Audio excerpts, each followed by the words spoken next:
Tugas mereka perlu menghadapi pelbagai situasi, dari api yang marak menjulang hingga ke air yang dalam berpusar. Semua itu harus dirintangi. Satu kerjaya yang menguji kecekalan hati, kekuatan fizikal, malah merentap emosi. Apabila loceng berbunyi, maka keberanian itu diseru untuk menabur bakti. Hai, saya Ethel Lampai Ringgit dan anda bersiaran bersama kami dalam satu lagi edisi Femina, sebuah rancangan yang menampilkan sisi personaliti wanita pilihan serta kerjaya mereka. Pada kali ini kami membawakan kisah seorang wanita yang selayaknya digelar adiwira. Aziz anak kaya, seorang Sri Kandi negara yang bertugas di Jabatan Bomba dan Penyelamat Kuching Sarawak. Di bahunya terletak amanah ribuan nyawa. Beliau menabur setiap butir keringat dan tenaga dalam memastikan kesejahteraan penduduk setempat terjamin dan terjaga, khususnya di daerah Kuching. Status Aziz sebagai penolong penguasa bomba Kuching juga mengangkat reputasinya sebagai wanita yang berkepimpinan.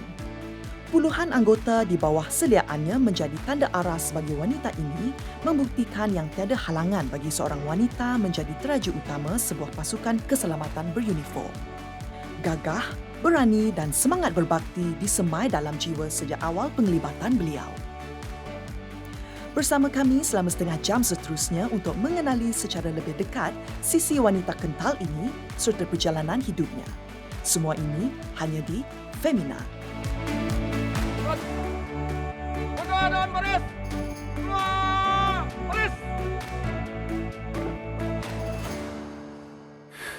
Hai, saya Aziz anak kaya, anak kelahiran Bintulu, berusia 25 tahun dan berdarah Iban. Saya memegang jawatan sebagai penolong penguasa bomba di Jabatan Bomba dan Penyelamat Malaysia Negeri Sarawak. Sejak dari bangku sekolah, saya memang meminati kerjaya sebagai pegawai beruniform. Saya telah menyertai pasukan kadet bomba sejak waktu itu lagi. Sebagai seorang yang aktif dan sukakan cabaran sejak kecil, saya lihat menjadi seorang pegawai beruniform mempunyai tarikan tersendiri, nampak gagah dan berdisiplin dari segi pemakaian dan tata cara kerja. Semuanya bermula selepas saya tamat pengajian dalam bidang diploma di Malaysia University Sains dan Teknologi. Pada awalnya, saya bekerja di sebuah syarikat pengangkutan sebagai pembantu logistik. Bagaimanapun, takdir sudah tertulis yang saya akan menjadi seorang pegawai bomba. Pada mulanya, saya menyertai latihan untuk menjadi anggota bomba di Kuala Kubu Baru dan membulatkan tekad untuk merebut peluang yang ditawarkan. Pengalaman melaporkan diri untuk latihan selama 7 bulan di Kuala Kubu Baru itu selamanya tersemat di jiwa saya. Bayangkan rambut saya digunting pendek seperti lelaki setiap 2 minggu dan tiada layanan khas untuk wanita. Semuanya orang dilayan sama rata dan adil. Bayangkan juga di dalam pasukan hanya 2 orang pegawai wanita sahaja yang dilantik dan sampai saya pernah berfikir untuk menarik diri kerana latihan yang diberi amat berat dan mencabar. Tetapi saya bersyukur kerana dapat menamatkan latihan. Bagaimana saya mengawal perasaan dan emosi ialah dengan berfikiran positif dan sentiasa berkomunikasi dengan orang yang berpengalaman dalam operasi kebombaan, terutamanya yang lebih senior dan penyelia pasukan yang bertugas. Dan dari situ, sikit demi sedikit, saya dapat mengetahui tindakan yang betul tanpa bertindak mengikut perasaan sendiri. Saya berpendirian bahawa wanita juga boleh membuktikan bahawa mereka dapat bekerja lasak seperti lelaki. Dan setiap pelatih diterapkan dengan disiplin, kerjasama dan semangat bantu-membantu. Dan saya teruti segala tunjuk ajar itu demi menjadikan saya seorang yang mantap dan berilmu. Dan satu pengalaman yang tidak boleh dibeli dengan wang ringgit. Saya abadikan segala memori itu sebagai kenangan yang membina jati diri. Saya bekerja dengan Puan Aziz 2 tahun semenjak dia baru posting dekat sini 2019. Dah 2 tahun lah kenal dan bekerja dengan dia. Tuan Aziz ni seorang pegawai yang dedikasi dan seorang pegawai yang bertanggungjawab dengan tugas dia. Walaupun dia agak tegas, tetapi dia boleh mesra dengan semua orang dan membuatkan orang sangat senang bekerja dengan dia. Menjadi ketua kepada puluhan anggota lelaki tidak menjadikan saya gusar atau takut.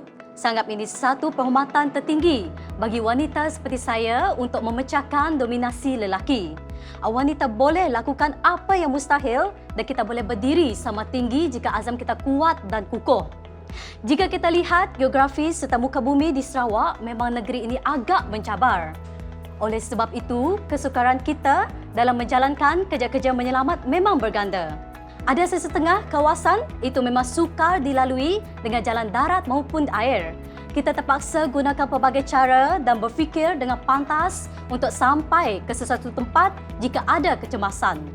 Walaupun peratusan anggota bomba wanita di sini agak rendah, dalam 5% dari seluruh kekuatan anggota, tapi kehadiran mereka tidak pernah dipertikai. Jika berlaku sesuatu kecemasan melibatkan mangsa dari kalangan wanita serta kanak-kanak, anggota wanita menjadi tunjang yang memberikan bakti, tidak berbelah bagi mententeramkan keadaan mereka. Sudah tentu jiwa wanita itu dapat memberi perlindungan serta jaminan kepada wanita-wanita lain. Saya mengharapkan pelibatan lebih ramai kaum wanita khususnya di Sarawak untuk menyemai bakti sebagai anggota bomba. Mungkin tugasan sebagai anggota bomba ini seolah-olah wira yang tak didendang. Bagi saya itu adalah kelebihan anggota bomba kerana setiap ketika atau kejadian kami akan sentiasa dikerah untuk berbakti. Dari memadamkan kebakaran hinggalah ke misi menyelamat orang lemas dan juga yang melibatkan haiwan, semuanya kami tempuhi tanpa komitmen berbelah bagi. Jika diberikan peluang, saya ingin ke peringkat yang lebih tinggi dalam kerjaya ini dan masih lagi mengutip pengalaman bagi mempersiapkan diri untuk masa hadapan. Saya mahu menjadi kebanggaan bagi kaum wanita dekat luar sana. Jika halangan muncul, saya akan tempuhi kerana kepuasan saya terletak pada nyawa yang saya selamatkan dan keamanaan setempat itu menjadi bukti kerja keras saya selama ini. Jiwa saya juga semakin rapat dengan tempat ini dan masyarakat di sekelilingnya. Semakin hari saya semakin mengenali permasalahan yang perlu ditangani dan perancangan dalam menjalankan tugas di sini juga semakin diperkemas. Saya akan simpan kenangan saya sepanjang bertugas kerana setiap wajah yang saya lihat dan temui ibarat sokongan kepada saya dalam mengharungi hari-hari saya bekerja. Segala penat lelah berbaloi jika keselamatan setiap orang terjamin.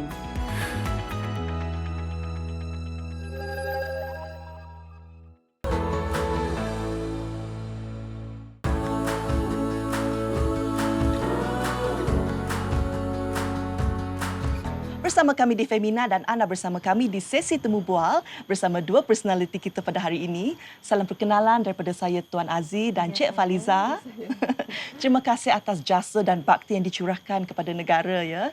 Dan juga terima kasih kerana sudi datang ke sesi Bual Bicara kita hari ini. Anda mengalami pelbagai situasi yang mencemaskan dan juga situasi yang sangat emosional kata orang.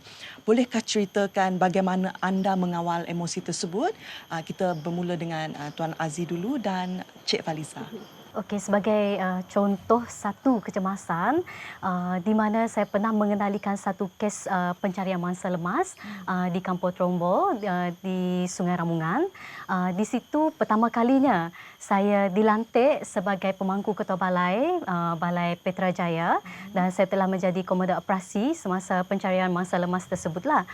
Dekat situ saya kena mengatur gerak kerja anggota dan sekiranya saya silap mengambil langkah dan silap memberi arahan kepada anggota saya, mungkin itu dapat menjejaskan keselamatan anggota saya lah. Dan lagi satu, dimaklumkan oleh orang kampung dekat kawasan tersebut mempunyai haiwan liar seperti buaya. Jadi itu agak sulit untuk mengendalikan operasi pencarian mangsa tersebut. Dekat situ memang banyak emosi dan keadaan agak mencemaskan. Jadi saya mengawal emosi saya dan perasaan saya di mana saya sentiasa berfikiran positif lah dan sentiasa berkomunikasi dan mengambil iktibar daripada senior ataupun penyelai pasukan yang lebih berpengalaman. Dan satu pengalaman yang saya tak dapat lupa lah semasa kejadian tersebut di mana saya terpaksa berhadapan dengan keluarga mangsa apabila keluarga tersebut kehilangan nyawa. Jadi dekat situ agak emosional lah kita kata, dan sebagai seorang wanita juga kan, kita ni seorang yang berhati lembut, dan masa tu kita melihat dan kita sedar bagaimana sukarnya kita melihat keluarga tersebut kehilangan nyawa dan kehilangan orang yang dia sayang. Wah, begitu besar tanggungjawab yang dipikul oleh Tuan Azzi ya. Ya. Mula-mula tadi dia menyandang tugas untuk memberi arahan. Ya, Takut pula betul. kalau arahan tu betul ke salah. Ya. Yang keduanya dengan haiwan binatang yang buas Ya, dan betul. liar. Dan yang seterusnya berdepan dengan emosi keadaan yang sangat beremosi ya. Ya, betul. Memang betul-betul menguji jiwa dan juga fizikal dan Ya. mental dan sebagainya. Tabiklah kepada Tuan Azzi. Okey, dan seterusnya Cik Faliza. Dekat pusat latihan, Ya. kita telah dilatih bukan setakat kekuatan fizikal, tetapi kita dilatih secara kuatkan mental. Di mana kita dah bersiap sedia untuk berhadapan dengan pelbagai situasi seperti macam inilah. Bagaimanakah kekuatan emosi itu diuji sewaktu di dalam latihan ya? Mungkin sebagai contohlah, di mana di pusat latihan segala modul-modul, program latihan yang diberikan sangat beratlah. Dan padat juga. Dan padat. dan sangat padat. Betul. Tak ada masa nak bersantai, memang tak ada masa lah. Nanti kita nak tanya juga soalan yang tu. Okey, tak apa, kita Ya, teruskan. betul. Jadi dekat situ dengan latihan yang padat, jadi ada suatu masa tu kita akan cakap penatnya, kita tak dapat nak lakukan. Jadi benda tu jadi menaikkan emosi kita. Marah. Marah. Di samping kepenatan kita tu tadi, kita ditekan oleh jurulatih untuk membuat sesuatu latihan lah. Jadi di situ dari segi diorang melatih fizikal kita, tapi di samping secara tidak langsung mereka menguji kekuatan mental kita. Bagaimana kita nak handle, adakah kita boleh buat benda tu ataupun tidak. Dah letak nak buat tapi kena paksa buat. Ya, betul. Buat juga. Memang kena buat. Dan pernah perkara yang tak pernah kita buat. Tak pernah pula tu. Okey, Cik Faliza, apa yang tak boleh dilupakan sampai sekarang? Oh, banyak sangat. Dari awal kita masuk, pijak kaki dekat pusat latihan, Okey. kita tengok satu je, kita tengok padang kawat dia. Dah Okey. gerun. Memang gila-gila gerun. Oh, wow. Selain padang kawat dia, kita pandang dia punya kayu balak. Kayu balak? Ya, kayu balak. Okey. Kayu balak tu tugas dia apabila kita buat satu kesalahan, kita akan pikul. Pikul. Pikul ya. Tidak kira lelaki ataupun perempuan, kita kena pikul. Tak kira besar ke kecil, semua sama guna kayu Saiz balak yang semuanya sama. sama. Dan tinggi dia lebih tinggi daripada kita. Oh my. Semua orang memang akan kenalah. Wow. Tu sebenarnya untuk kebaikan, untuk kita punya fitness lah. Itulah merupakan pengalaman yang kita tak boleh nak beli dari mana-mana Ya, ya. betul. Saya sampai dah tak terkata-kata membayangkan situasi pertama kali mereka menjejakkan kaki di padang kawat tersebut. Betul. Boleh kongsikan pengalaman hari pertama anda bekerja dengan Jabatan Bomba? Kami hanya terdapat 2 orang pegawai wanita Wow. dekat situ, dan itu adalah satu cabaran untuk saya, sebab kebanyakan orang berfikir menjadi seorang pegawai bomba ni adalah sesuai untuk seorang lelaki. Untuk lelaki sahaja Untuk katanya. lelaki saja. Aha. Tetapi mereka anggapan mereka adalah salah. Salah sama sekali. Sangat salah sama sekali, sebab wanita juga boleh melakukan apa yang lelaki buat. Ya. Jadi itu adalah sebagai satu cabaran untuk saya lah, dan saya positifkan minda saya dan saya kuatkan diri bahawa saya boleh buat. Dan dari situlah saya menjadi seorang penolong penguasa bomba dan menggalas tugasan yang telah diamanahkan kepada saya lah. Syabas diucapkan Tuan Terima Azzi kasih. atas segala penat lelah dan juga meniti tangga-tangga kejayaan sehingga ke hari ini. Ya, betul. Celik Suri merupakan sebuah program yang baharu yang diperkenalkan kalau tak silapnya pada 2020 ya. Bolehkah Cik Faliza terangkan apakah sebenarnya Celik Suri ini? S sedia, U urus, Alright.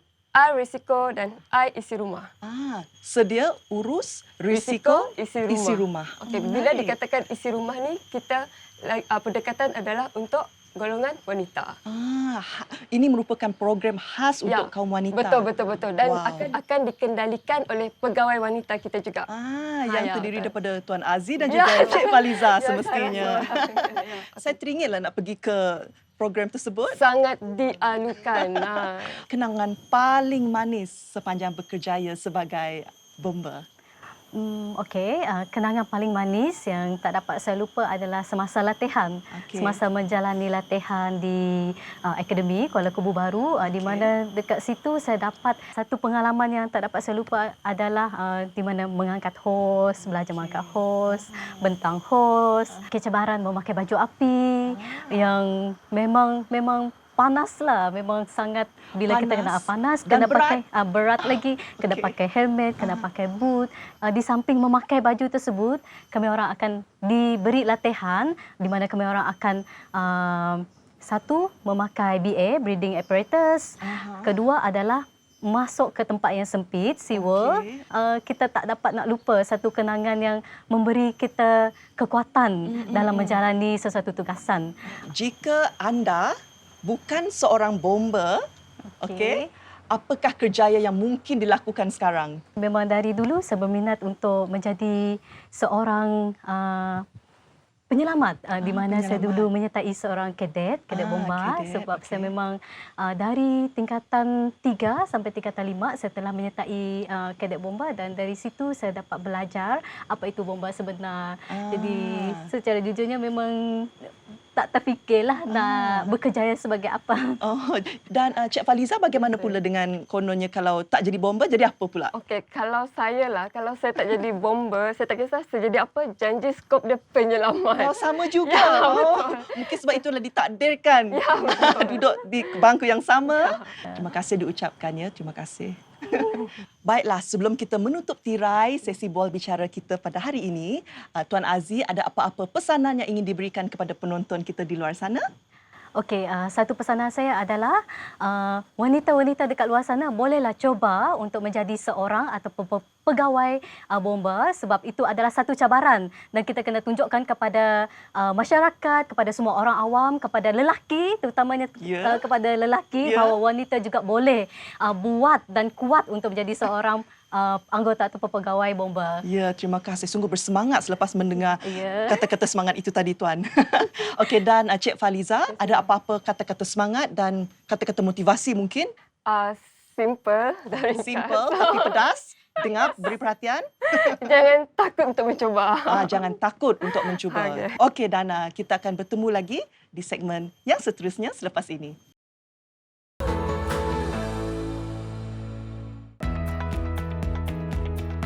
Dan kembali semula di Femina dan bermulalah cabaran kita buat kali ini. Jadi Tuan Azzi, apakah yang akan kita lakukan? So untuk cabaran host untuk hari ini ada dua cabaran. Yang pertama adalah pemakaian full PPE bomba, iaitu bunker gear bersama dengan breathing apparatus. Cabaran kedua adalah untuk host merasai sendiri bagaimana memikul host 20 kilo. 20 kilo ya? Betul. So ayo kita mulakan? Ayo. Okey, jom. Rasa dulu.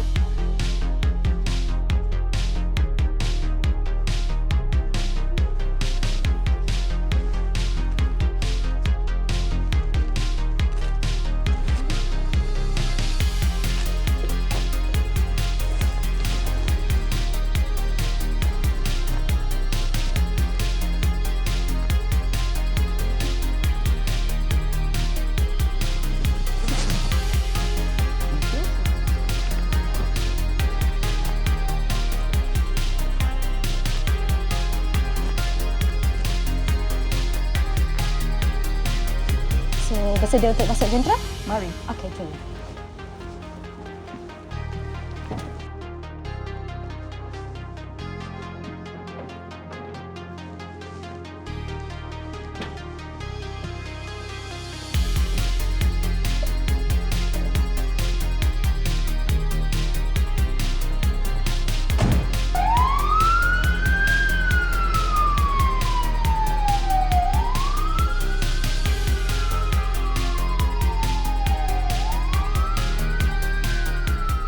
Okey, contoh sekarang kita akan menuju ke satu lokasi kejadian di mana satu kebakaran berlaku. Saya sebagai ketua operasi, komandan operasi, saya akan mengetahui operasi ini di mana terlebih dahulu sekiranya saya datang di tempat kejadian, saya akan membuat size up terlebih dahulu di mana itu adalah saya akan membuat penilaian awal dan melihat risiko-risiko keadaan sekeliling. Lepas tu saya akan mengerahkan anggota saya bagaimana nak buat teknik-teknik pemadaman.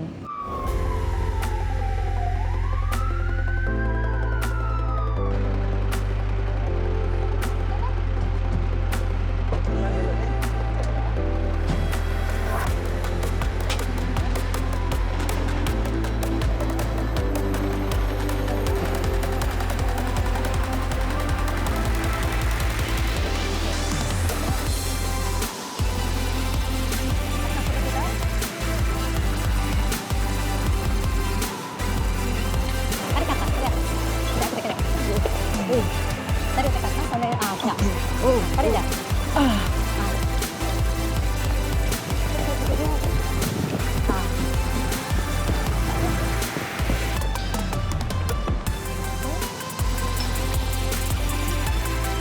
Simpan lurus. Okay.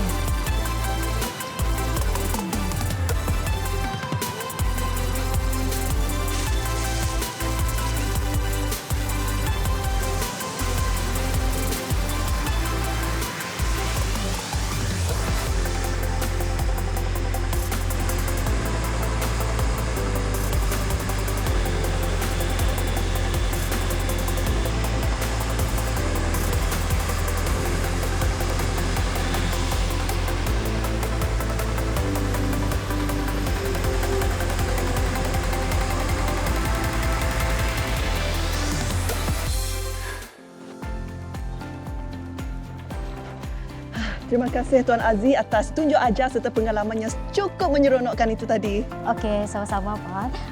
Saya harap apa yang kita buat pada hari ini dapat menyampaikan mesej kepada masyarakat luar sana bahawa ini adalah tugas-tugas dan rutin harian sebagai seorang pegawai dan anggota bomba. Dan salah satu matlamat seorang anggota dan pegawai bomba adalah menjaga keselamatan dan kesejahteraan masyarakat. Baiklah, dan terima kasih kerana sudi meluangkan masa bersama kami berkongsi dengan penonton kita di luar sana tentang tugas-tugas harian Tuan ya. Okey, terima kasih. Sama-sama. Jasa serta bakti wanita bernama Azzi anak kaya bukanlah kecil.